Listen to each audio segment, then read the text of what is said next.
এতিয়া মৰমৰ ছাত্ৰ-ছাত্ৰীসকল 2023 চনৰ আমি 14 নম্বৰলৈকে কৰিছিলোঁ। এতিয়া আমি 15 নম্বৰৰ পৰা আমি ষ্টাৰ্ট কৰোঁ আৰু আৰম্ভ কৰোঁ। ইয়াত কি দিয়া আছে? ABCD বিন্দুকেইটা এটা চতুৰ্ভুজৰ শীৰ্ষবিন্দু হয়, তেন্তে ABCD চতুৰ্ভুজৰটো কালি উলিওৱা। তো ইয়াৰ কাৰণে আমি এটা চতুৰ্ভুজ আঁকি লওঁ।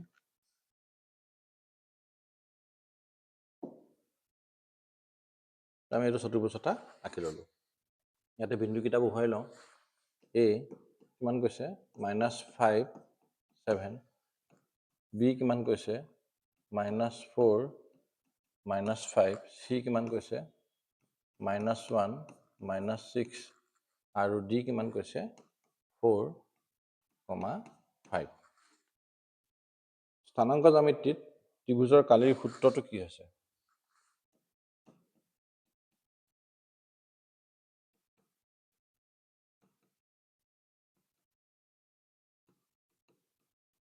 হাফ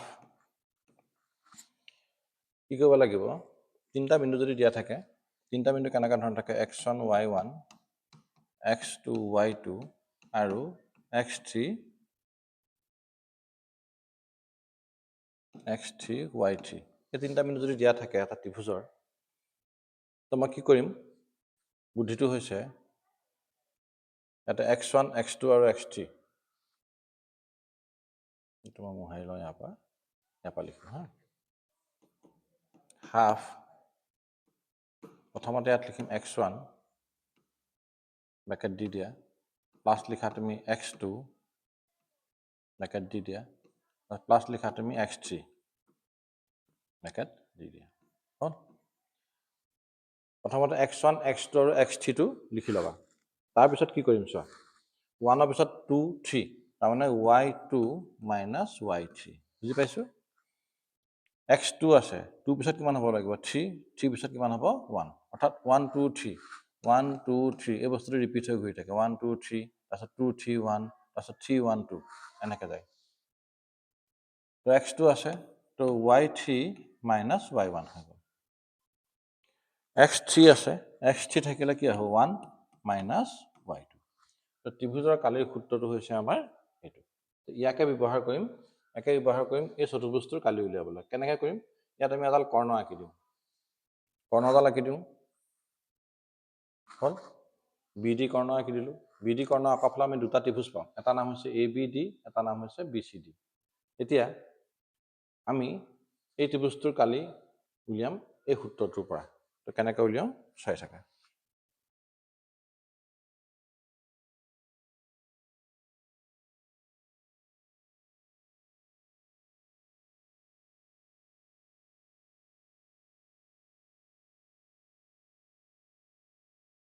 ট্ৰায়াংগল ABDৰ কালি। যিহেতু আমি সূত্ৰটো এবাৰ লিখিছোঁ, আমি দ্বিতীয়বাৰ নিলিখোঁ আৰু। হাফ কি আছে? x1 ABD, গতিকে মই ইয়াক কি ধৰি লৈছোঁ? x1, y1, ইয়াক কি ধৰি ল'ম মই? x2, y2, আৰু ইয়াক কি ধৰি ল'ম মই? x3, y3 হৈছে? মনতে ধৰি ল'বা। তো মই কি কৰিম? প্ৰথমতে x1 লিখিম। কি আছে? -5। তাৰপিছতে মই কি কৰিম?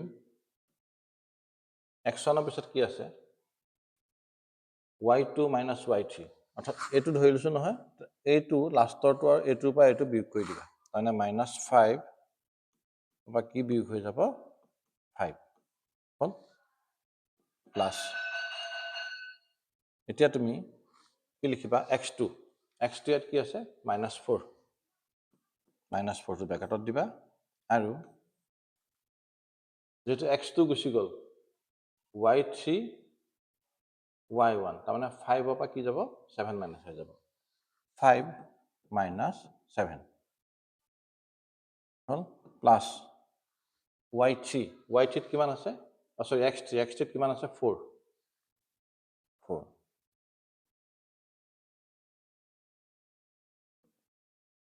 x3ত কিমান আছে? 4। যদি 4 আছে কি হ'ব? y1 মাইনাছ y2, তাৰমানে y1 মাইনাছ y2, মানে 7 মাইনাছ -5। এইখিনি ক্ল'জ হৈ গ'ল। হাফ এইটো হ'বগৈ -5 এইটো -5 লগ খাই যাব কিমান হ'বগে -10 প্লাছ এইটো কিমান আছে -4 7 আৰু 5 গ'লে কিমান থাকিবগে 2 কি 2 -2 কাৰণ ডাঙৰটো আগত কি আছে মাইনাছৰ চিন আছে প্লাছ 4 এইটো মাইনাছে কি হৈ যাব প্লাছ 7 5 কিমান হৈ গ'ল 12 ইনটু 12 হাফ 5 10 কিমান হ'বগে 50 কিমান হ'বগে 50 মাইনাছে কি হৈ গ'ল প্লাছ মাইনাছে প্লাছ হ'ব 4 দুগুণ কিমান হ'বগে 8 প্লাছ 4 দুগুণ 8 4 গুণ 4 কিমান হ'ব 48 এতিয়া গোটেইকেইটা প্লাছ কৰি দিয়া হাফ 8 আৰু 8 কিমান হ'ব 16 6 7 ৰ 1 5 6 9 কে কিমান হৈ গ'ল 10 10টো ধুনীয়া হোৱা নাই হ'বগে 10 চ' 2 দিয়ে কাটি দিয়া 2 কিমান যাব 5 আৰু 3 মানে 53 ইয়াৰ আনসাৰ কিমান আহিলে 53 এতিয়া এবাৰ চাই লোৱা তোমালোকে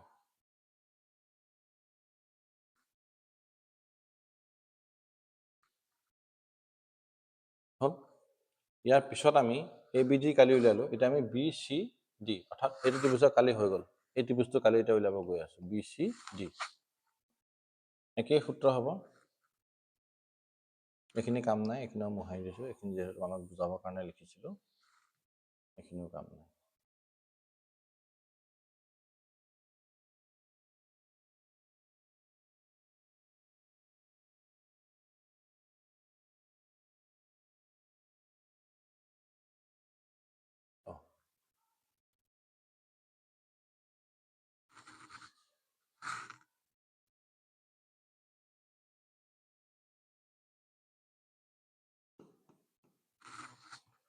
এতিয়া আমি ট্ৰায়াঙ্গল BCD ৰ কালি উলিয়াম ট্ৰায়াঙ্গল BCD ৰ কালি ট্ৰায়াঙ্গল BCD কালি নিৰ্ণয় কৰিবৰ কাৰণে আমি কি কৰিম BCD কৈছো গতিকে x1 y1 x2 y2 আৰু ধৰি লৈছো মই x3 y3 ধৰি লৈছো হ'ল BCD কালি কিমান হ'বগে হাফ হ'ব তাৰপিছত কিমান হ'বগে x1 প্ৰথমতে আহিব x1 কিমান আছে -4 আছে -4 y2 minus y3 তো y2 কিমান আছে -6 -6 পৰা কি মাইনাস হৈ যাব 5 প্লাস তাৰপিছত হ'ব x2 মানে কিমান আছে -1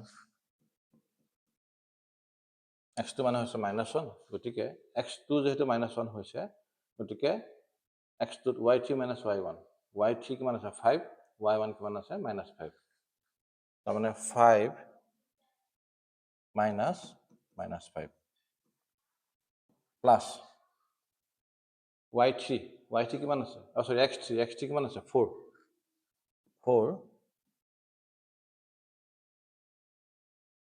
y1 minus y2 y1 কিমান আছে -5 -5 পৰা -6 মাইনাস হ'ব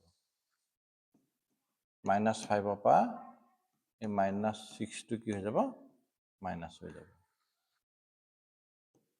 হাফ এইখিনি জেগাত আমি হিসাব কৰো ইয়াত প্ৰথমতে পালো -4 -6 -5 কিমান হ'ব -11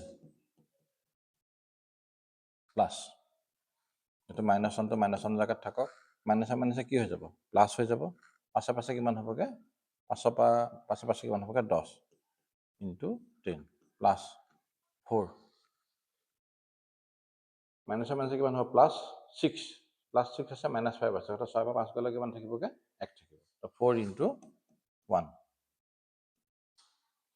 আমি কিমান পালো হাফ মাইনাসে প্লাস কিমান হ'বগে 44 প্লাস এটা প্লাসে মাইনাস হৈ গ'ল -10 প্লাস 4 এইখিনি আমি হিসাব কৰো 44 প্লাস 4 48 48 পৰা 10 গলে 48 পৰা 10 গলে কিমান থাকিবগে 38 তো হাফ 38 তো 2 এৰিয়া কাটি যাওঁ 2 গুণ 2 18 হৈ গ'ল 2 9 18 তো 19 বৰ্গ একক ইয়াত পালো ইয়াতে পাইছিলোঁ 53 বৰ্গ একক। চ' আমি ইয়াত কিমান পালোঁ? এইটোত পালোঁ 53 আৰু এইটোত কিমান পালোঁ? 19। অৰ্থাৎ এই দুটা ত্ৰিভুজৰ যোগফলে হৈছে চতুৰ্ভুজটোৰ কালি।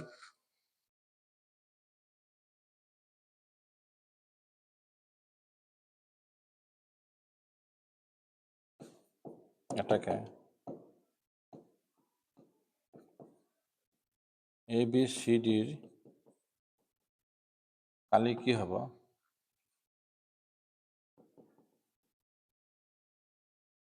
কালি কি নাম দিছিলোঁ? ABD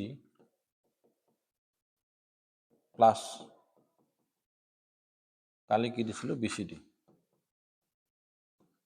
ABD কালি কিমান পাইছিলোঁ?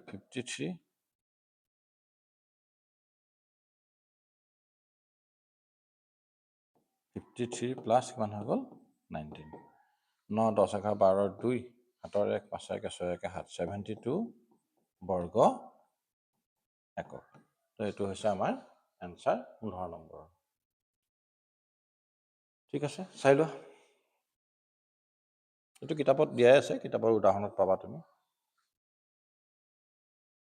ঠিক আছে, হ'ব। নেক্সট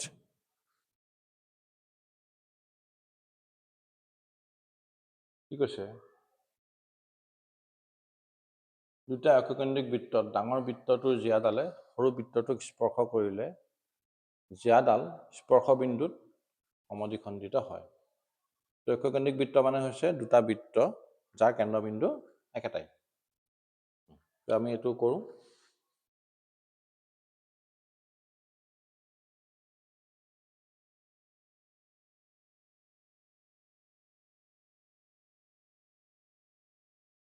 চ' আমি বৃত্ত আঁকিবলৈ চেষ্টা কৰোঁ। বৰ্ডত আঁকিবলৈ দিগদাৰ হয় নেকি চাওঁ।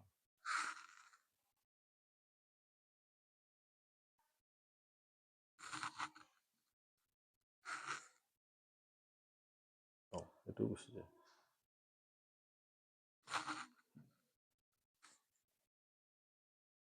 পাৰিছোঁ। আৰু এটা বৃত্ত আঁকো। বেলেগ এটা কালাৰ দি দিওঁ। থিকনেছটো অলপ কমাই দিওঁ।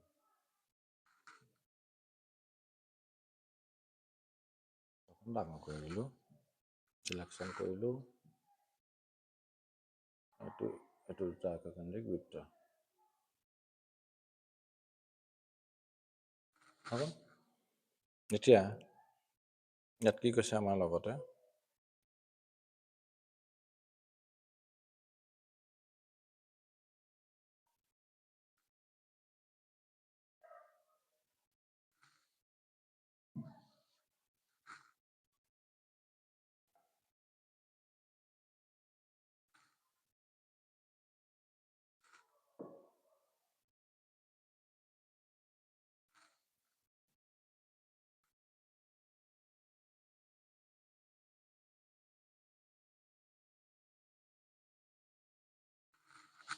হ'ল।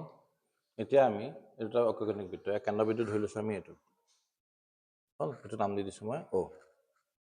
এইটো কি নাম দি দিলোঁ? O। আৰু জিয়াডালৰ নাম দি দিছিলোঁ মই AB। তো আমি কি লিখোঁ? O কেন্দ্ৰযুক্ত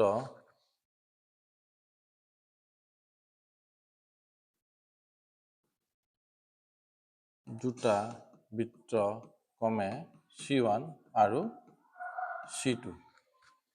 C কিয় দিয়া হ'ল? চাৰ্কুল কাৰণে C1। এইটো C1, এইটো হৈছে C2।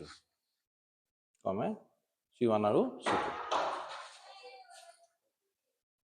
দুটা বৃত্ত ক্ৰমে C1 আৰু C2। গতিকে আমাৰ ইয়াত কি কৰিব লাগে যে ডাঙৰ বৃত্তটো জিয়াডালে সৰু বৃত্তটোক স্পৰ্শ কৰিছে।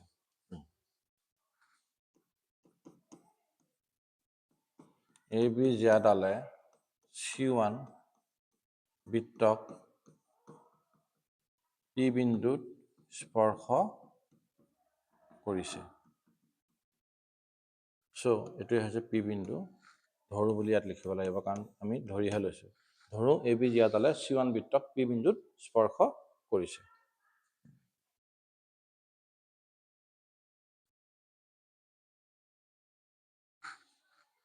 P বিন্দুত স্পৰ্শ কৰিছে এতিয়া আমি কেন্দ্ৰৰ পৰা স্পৰ্শ বিন্দুলৈ এডাল ৰেখা আঁকো এডাল বেয়া হ'ল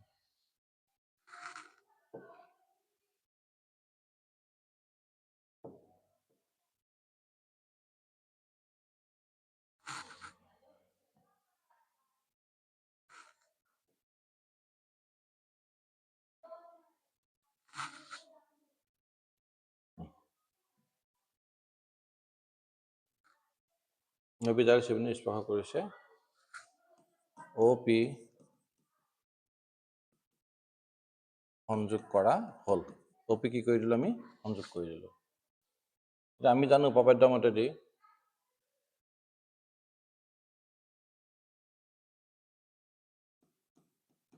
বৃত্তৰ ব্যাস স্পৰ্শ বিন্দুত কি হয় লম্ব হয়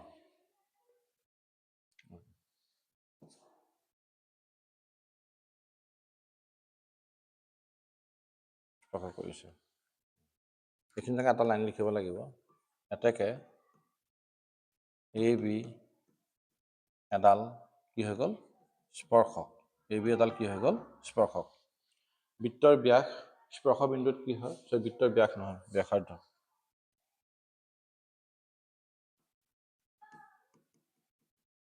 বৃত্তৰ ব্যাসাৰ্ধ স্পৰ্শ বিন্দুত কি হ'ব লম্ব হ'ব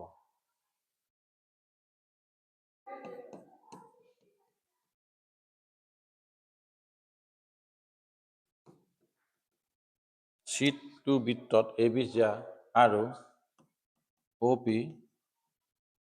লম্ব এতেকে উপপাদ্য মতে OP এ ABক সমদ্বিখণ্ডিত কৰে OP এ ABক সমদ্বিখণ্ডিত কৰে এতেকে আমি কি লিখিব পাৰোঁ AP = BP এটা আমাক কৰিছে স্পৰ্শ বিন্দুতে সমদ্বিখণ্ডিত হয় গতিকে আমি প্ৰমাণ কৰি দিলোঁ AP = BP হৈ গ'ল চাই লওঁ এবাৰ ইয়াতে কি কৰা হৈছে অকৰ্ণযুক্ত দুটা বৃত্তক্ৰমে C1 C2 লোৱা হ'ল AB এডাল C1 বৃত্তক P বিন্দুত স্পৰ্শ কৰিছে গতিকে AB এডাল কি হৈ গ'ল স্পৰ্শক হৈ গ'ল OP টো আমি সংযোগ কৰি দিলোঁ সংযোগ কৰি দিয়াৰ ফলত কি হ'ব আমি কি জানো বৃত্তৰ কেন্দ্ৰৰ পৰা স্পৰ্শ বিন্দুলৈ যদি এডাল ৰেখা আঁকা এডাল কি হয় ব্যাসাৰ্ধ গতিকে বৃত্তৰ ব্যাসাৰ্ধ স্পৰ্শ বিন্দুত কি হৈ যাব লম্ব হৈ যাব C2 বৃত্তত AB জ্যা আৰু OP লম্ব যেহেতু আমি OP সংযোগ কৰি তাক এডাল লম্ব বনালোৱে স্পৰ্শ বিন্দুত লম্ব হয় সেইকাৰণে OP টো লম্ব হয় উপপাদ্য মতে OP কি কৰে ABক সমদ্বিখণ্ডিত কৰে গতিকে AP = BP হৈ গৈছে 16 নম্বৰ হৈ গ'ল 17 নম্বৰলৈ যাম এতিয়া আমি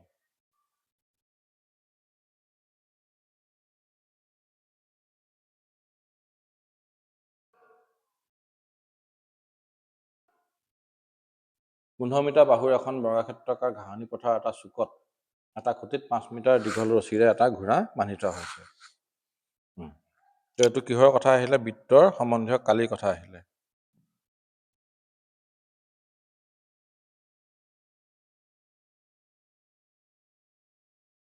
বৰ্গক্ষেত্ৰাকাৰ ঘাঁহনি পথাৰ এখন আঁকি লওঁ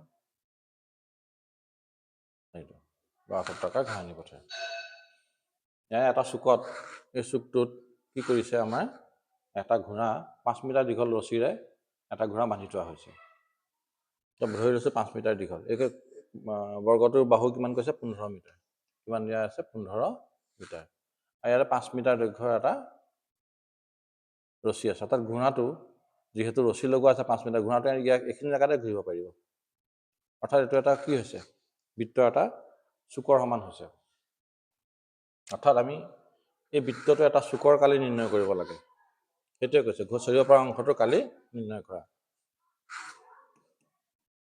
5 মিটাৰ ব্যাসাৰ্ধ যুক্ত বৃত্ত এটাৰ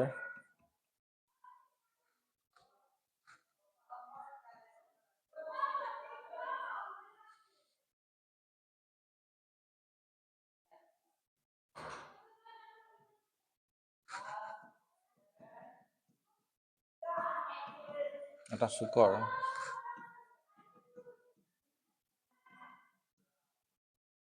কালি নিৰ্ণয় কৰিব লাগে। যেহেতু বৰ্গ কৈছে এই কোণটো কিমান হ'ব 90 ডিগ্ৰী হ'ব। তো ইয়াতে আৰ কিমান পালোঁ আৰ কিমান পাইছোঁ আমি 5 মিটাৰ দেখাতে কিমান পাইছোঁ 5 মিটাৰ আৰু থিতা কিমান পালোঁগৈ আমি 90 ডিগ্ৰী হ'ল। বৃত্তকলাৰ কালি কিমান হ'বগৈ theta by 360 into pi r square. ইয়াতে পাই কিমান ধৰিব গৈছে 3.14। থিতা কিমান হৈছে 90 তলত হৈ গ'ল 360 ইনটু পাই মানে হৈছে 3.14 আৰ মানে হৈছে 5 ইনটু 5। এই 0 0 কটাকটি গ'ল 9 কেইবাৰ যাব 4বাৰ যাব। এতিয়া তুমি এইখিনি পূৰণ কৰি এইটোৱে হৰণ কৰি দিব লাগিব। তো 3.14 আৰু 5 5 গুণ 25 পূৰণ কৰা। 3.14 5 5 গুণ কিমান হৈ গ'ল 25 পূৰণ কৰা। 5 গুণ 20 শূন্য উকলিব 2 5 গুণ 5 6 7 5 3 গুণ 15 4 দুগুণ 8 2 গুণ 2 3 দুগুণ 6 শূন্য 8 7 15 5 উকলিব 5 7 1 8 6 1 7 আমাৰ কিমান পালোঁ 7840। তাৰমানে আমাৰ কিমান আহিলে ইয়াত 7840। তলত কিমান আহিব দশমিক আছিলে নহয় দুটা জেগাত দশমিক হ'ব। তলত কিমান আহিব 4। এতিয়া ইয়াক 78.50 আমি কিহেদি হৰণ কৰি দিম 4 দি 4 গুণ 4 38 হ'ল 9 4 গুণ 36 9 4 গুণ 36 কিমান নামিলে 2 5 নামিলে 5 নমাৰ লগে লগে পইণ্টটো ওপৰলৈ উঠি যাব কাৰণ পইণ্টৰ পিছফালে থকা সংখ্যাটোক তুমি যেতিয়াই চুই দিবা তাৰ লগে লগে পইণ্টটো ওপৰলৈ উঠি যায়। তো 6 4 কিমান হৈ গ'ল 24 কিমান নামিলে 1 কাষৰ পৰা নামিলে 0 10 4 দুগুণ কিমান হৈ গ'ল 8 কিমান নামিলে 20 কেইবাৰ যাব 5 বাৰ।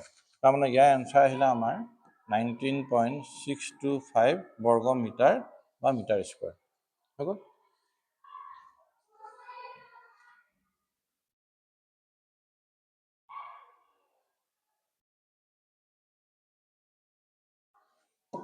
এটাকে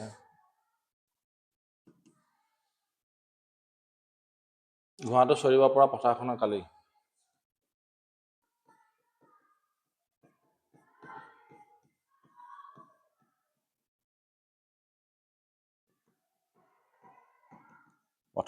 কিমান পালোঁ 19.625 মিটাৰ স্কোৱাৰ।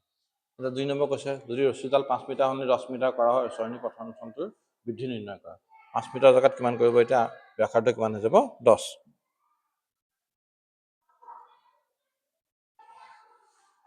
2 নম্বৰ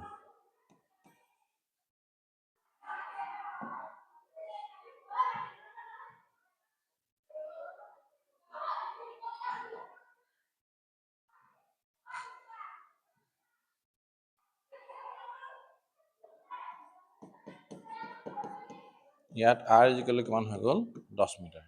এতেকে বৃত্তকলাৰ কালি কিমান হ'বগে একে হ'ব থিতা বাই আমি থিতা নিলিখোঁ কি লিখোঁ 90 ডিগ্ৰী বাই 360 ইনটু 3.14 ইনটু 10 ইনটু 10 কিয় আৰ স্কোৱাৰ মানে 10 পূৰণ 10 0 0 কটাকটি গ'ল 9 কেইবাৰ যাব 4বাৰ যাব 2 কটাকে যাব 2 1 দুবাৰ যাব 2 কিমান যাব 5 বাৰ যাব আৰু 2 দি 1 যাব 2 গুণ 2 11 হ'ল পইণ্ট আহি গ'ল 2 5 গুণ 10 14 2 7 গুণ 14। এতিয়া 2 দি কিবা যাব 5 বাৰ যাব 5 বাৰ তাৰমানে 1.75 আৰু 5 5 25 এই দুটা পূৰণ কৰিব লাগিব 1.57 5 5 গুণ 25 পূৰণ কৰি দিয়ে 7 5 গুণ 35 5 উকলিব 3 5 5 গুণ 25 26 27 28 8 উকলিব 2 5 গুণ 5 6 7 7 দুগুণ 14 4 উকলিব 1 5 গুণ 10 1 11 উকলিব 1 3 গুণ 3 1 4 তো 5 8 4 12 2 উকলিব 1 7 1 8 1 9 4 তো 49.25 হ'ব। ইয়াৰ এনচাৰ কিমান আহিবগে 49.25 মিটাৰ স্কোৱাৰ। ইয়াত কি সুধিছে চৰণীয়া অঞ্চলটো বৃদ্ধি নিৰ্ণয় কৰা। এতেকে চৰণীয়া অঞ্চলৰ বৃদ্ধি এনে অঞ্চলটো বৃদ্ধি কিমান হ'ব কি কৰিম যেহেতু 10 মিটাৰ কৰোঁতে 49.25 পাইছিলোঁ 49.25 তাৰপৰা কি মাইনাছ কৰি দিম এইটো 19.625 19.625 মাইনাছ কৰি দিয়া 25 19.625 ওপৰত হ'ব 0 10 5 গ'লে কিমান থাকিব 5 ইয়াত 4 থাকিলে 4 বা 2 গ'লে কিমান থাকিব 2 ইয়াক ধাৰ কৰিলে কিমান হৈ গ'ল 12 12 পৰা 6 গ'লে কিমান থাকিব 6 10 5 গ'লে 5 4 পৰা 2 গ'লে 2 আৰু 12 পৰা 6 গ'লে 6 ইয়াত কিমান থাকিলে 8 থাকিলে 18 ইয়াৰ পৰা ধাৰ কৰিলে কিমান হৈ গ'ল 18 18 পৰা 9 গ'লে 9 আৰু ইয়াত থাকিলে 3 পৰা 1 গ'লে 2 তাৰমানে 29.625 মিটাৰ স্কোৱাৰ বৃদ্ধি হ'ল যেতিয়া 5 মিটাৰৰ জেগাত 10 মিটাৰ কৰি দিয়া হ'ল ৰছী টুকুৰাটো তেনেহ'লে ঘোঁৰাটোৰ কাৰণে ইমানখিনি অঞ্চল আগতে কিমান পাই আছিলে ইমান 19.625 এতিয়া তাৰ লগত এডিশ্যনেলি 29.625 পালে কিমান বৃদ্ধি হৈছে আমাক সেই প্ৰশ্নটো সুধিছিলে তো হৈছে চাই লোৱা এবাৰ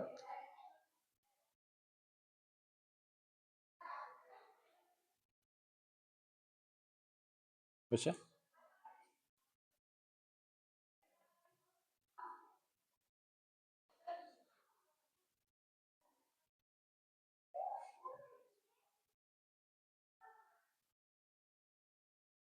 কি কৈছে এটা ঘনকীয় কাঠৰ টুকুৰা এটা পৃষ্ঠাৰ পৰা এটা অৰ্ধ গোলক আকৃতিৰ গভীৰতা কাটি লোৱা হৈছে যাতে অৰ্ধগোলকটোৰ ব্যাস এল ঘনকাকাশত অৱশিষ্ট অংশৰ পৃষ্ঠকালি নিৰ্ণয় কৰা পৃষ্ঠকালি নিৰ্ণয় কৰিব লাগিব ন ঠিক আছে হ'ব এইটো মই সৰু কৰি লৈছোঁ নহ'লে লিখি থাকোঁতে বৰ দিগদাৰ হয়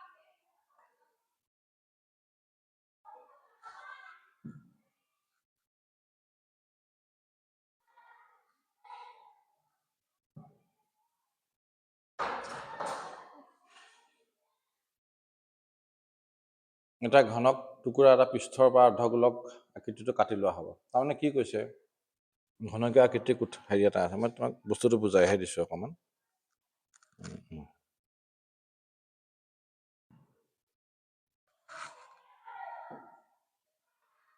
এনেকুৱা ঘনক আকৃতিৰ এটা বস্তু আছিলে ইয়াৰ মাজত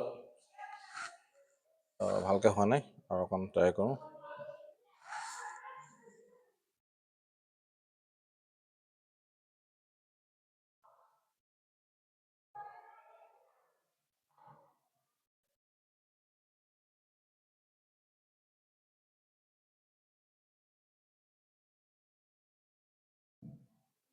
বেলেগ নাহে নেকি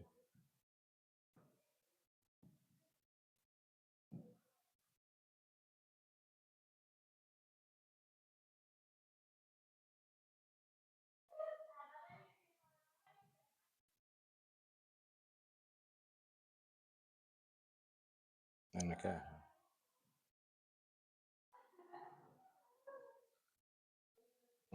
তেনেকুৱা চেপ বিচাৰি পোৱা নাই অকণ যাব দিগদাৰ হৈ আছে বাৰু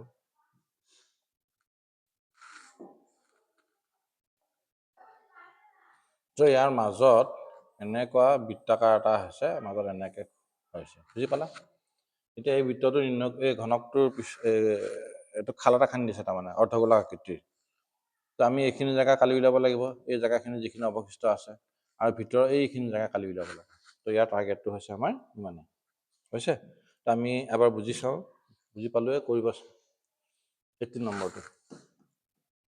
নম্বৰটো কি দিয়া আছে ঘনকটোৰ ব্যাস ঘনকটো যিমান দৈৰ্ঘ্যৰ হয় কাষটো আৰু অৰ্ধগোলকৰ ব্যাস হৈছে সমানে ঘনকৰ কাষ সমান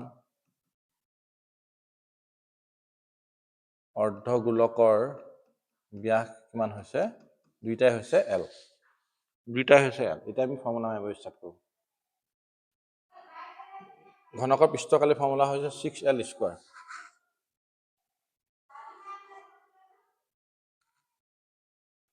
অৱশিষ্ট অংশৰ পৃষ্ঠকালি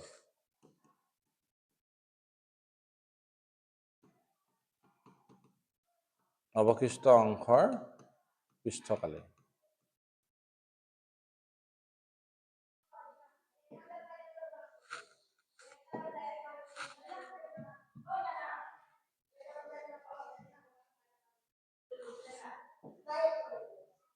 এইটো বুজাবৰ কাৰণে থৈছোঁ। অৱশিষ্ট অংশৰ পৃষ্ঠকালিৰ কাৰণে কি কৰিম, প্ৰথমতে গোটেই ঘনকটো আমি পৃষ্ঠকালি উলিয়াওঁ। কিমান পাম? 6L² হ'ল মাইনাছ, ইয়াৰ পৰা মাইনাছ কিখিনি কৰি দিম জানানে? মাইনাছ কৰি দিম এইখিনি জেগা, এইটো যে বৃত্ত এটা যে সৃষ্টি হ'ব, এইখিনি জেগাতটো আমাৰ গোটেইটো লৈছোঁ, তাৰ মাজত এই বৃত্তটোৰ কালিটো নাই, বৃত্তৰ কালিটোতো আমাৰ হাতত নাই, এইখিনি জেগাখিনি আমাৰ ব্লেংক গৈছে, তাৰমানে এই জেগাখিনি আমাৰ নাই একো, এইখিনি জেগাত নাই একো, হয়নে? গতিকে এইখিনি জেগা বাদ দি দিম। এইখিনি জেগা কি হ'ব? বৃত্তৰ কালি ফৰ্মুলা হৈছে πr², গতিকে পাই r কিমান হ'ব? ব্যাস, এতেকে ব্যাসাৰ্ধ কিমান হ'ব? L/2, ব্যাসাৰ্ধ কিমান হ'ব? L/2, তো পাই r² হ'ব L/2² হ'ল, এইটো মাইনাছ কৰি দিলোঁ। এতিয়া এই অৰ্ধগোলকটো এইখিনি জেগাটো পৃষ্ঠকালি লাগিব। অৰ্ধগোলকৰ পৃষ্ঠকালি ফৰ্মুলা কি আছিলে? গোটেই গোলকটো পৃষ্ঠকালি হৈছে 4πr², আৰু যদি অৰ্ধগোলক হয় আধা হ'ব, দেট মিনছ 2πr², 2πr² মানে হৈছে L/2²। তো আমাৰ ওচৰত এইখিনি এতিয়ালৈকে আহি গ'ল। কি কৰিলোঁ? প্ৰথমতে গোটেই ঘনকটো পৃষ্ঠকালি ল'লোঁ, তাৰপিছত এই অৰ্ধগোলকটো ওপৰৰখিনি বৃত্তৰ নিচিনা হৈছে যে, এই বৃত্তখিনি বাদ দি দিলোঁ, আৰু এইখিনি জেগাতটো আমাৰ কালি লাগিব, এই কালিখিনি আমি ইয়াত ব্যৱহাৰ কৰিছোঁ। কি ল'লোঁ? 2πr² হৈ গ'ল। এইটো কিমান হ'ব হিচাপ কৰোঁ? 6L² minus πL²/4 plus 2πL² কিমান হ'বগৈ? 4, 2 দিয়া কেইবাৰ যাব? দুবাৰ যাব। তো আমাৰ ওচৰত কি থাকিলে? L² আমি চবতে দেখিছোঁ আছেই, তো আমি L² ল'ব পাৰোঁ কমন।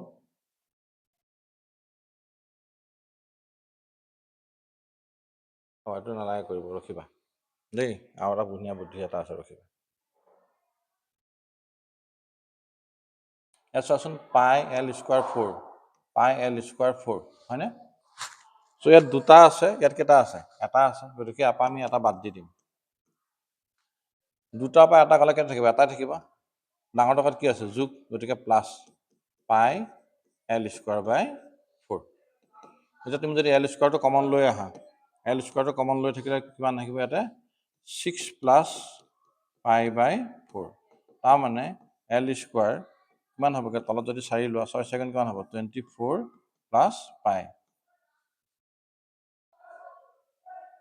বৰ্গ একক, বৰ্গ একক হৈ গ'ল।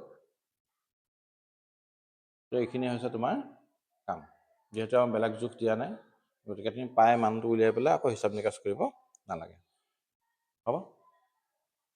তো ইয়াত মেইন কথাটো আছিলে এইখিনিয়ে, এইখিনি তুমি বনাব পাৰিছানে নাই এই ছেকশ্যনটো? হ'ল, ঠিক আছে। 19 নম্বৰলৈ আহোঁ।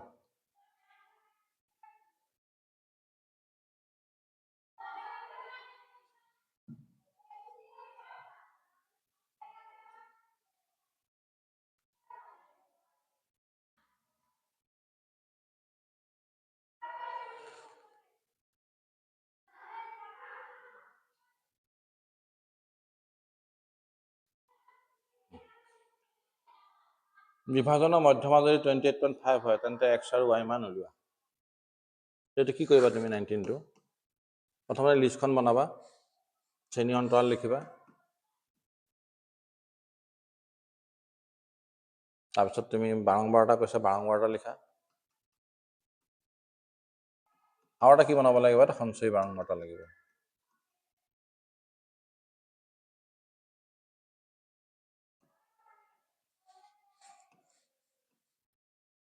কিমান দিছে? 0 to 10, 10 to 20, 20 to 30, 30 to 40, 40 to 50, আৰু 50 to কিমান দিছে ইয়াত? 60 হৈ গ'ল। বাৰম্বাৰতা কিমান দিয়া আছে? 5 দিয়া আছে, x দিয়া আছে, 20 দিয়া আছে, 15 দিয়া আছে, y দিয়া আছে, আৰু কিমান দিয়া আছে?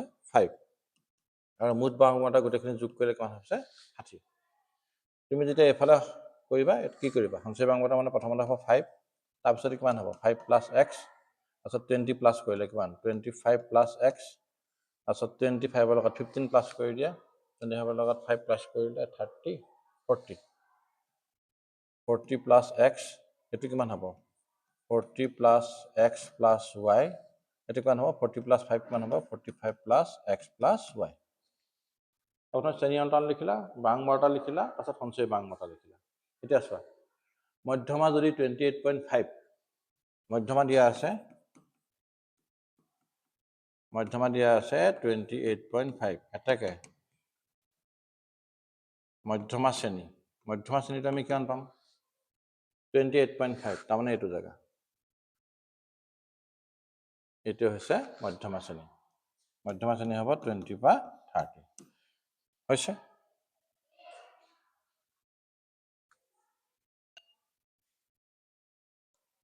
মধ্যমা শ্ৰেণী আমি পাই গ'লো তাৰপিছত এতিয়া তুমি চোৱা সঞ্চয় বাংমতা ইয়াৰ যোগফলটো সদায় 60 লগত সমান আকৌ 45 + x + y কিমান হ'বগে 60 তো x + y 60 - 45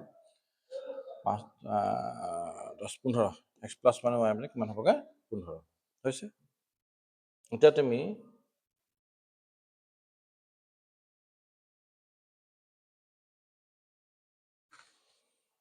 মধ্যমাৰ সূত্ৰটো লিখা মধ্যমা এটা কাম কৰা হ'ব ইয়াতে লিখি দিলে হৈ যাব মধ্যমা কি আছিলে l + n/2 n/2 l + n/2 minus cf/f l + n/2 minus cf/f কি পূৰণ হ'ব h এটা চোৱা ডাটাখিনি তুমি ভৰাব লাগিব l হৈছে মধ্যমা শ্ৰেণী নিম্ন শ্ৰেণী সীমা l কিমান হৈ গ'ল 20 n/2 কিমান হ'বগে n/2 = 60/2 কিমান হৈ গ'ল 30 n হৈছে বাৰম্বাৰৰ পৰ্যবেক্ষণৰ সংখ্যা কিমানটা আছে 60টা আছে গতিকে 60/2 কিমান হ'ব 30 cf হৈছে মধ্যমা শ্ৰেণী পূৰ্বৱৰ্তী শ্ৰেণী সঞ্চয় বাংমতা মানে 5 + x আৰু f হৈছে মধ্যমা শ্ৰেণী বাংমতা l হৈছে মধ্যমা শ্ৰেণী বাংমতা কিমান হ'ব 20 মধ্যমা শ্ৰেণী বাংমতা কিমান হৈছে 20 আৰু h2 হৈছে কিমান শ্ৰেণী দৈৰ্ঘ্য কিমান আছে 10 কেনেকৈ গম পাম এইটো বিক কৰি দিলে গ'ল 60 50 গ'লে কিমান হ'ব 10 হ'ব হৈ গ'ল এই ডাটাখিনি বনাই পেলাই তুমি ইয়াত পঢ়াব লাগিব l মানে কিমান হৈ গ'ল আমাৰ 20 প্লাছ n/2 মানে হৈছে 30 মাইনাছ cf হৈছে 5 + x আৰু f হৈছে কিমান 20 এইটো কিহেদি মাল্টিপ্লাই হ'ব h মানে হৈছে 10 হৈ গ'ল যেহেতু এইটো মাল্টিপ্লাই হৈ আছে গতিকে 0 0 কটাকটি গ'ল ইয়াত কিমান থাকিলে 20 + 30 পৰা 5 গ'লে কিমান থাকিবগে 25 প্লাছে মাইনাছে -x তলত কিমান থাকিলেগে 2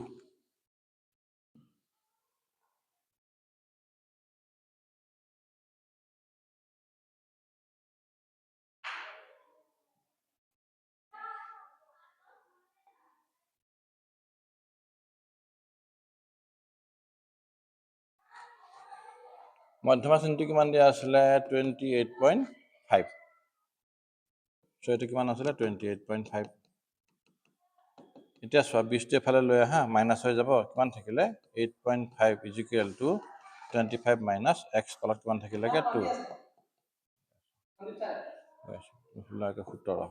17 = 25 - x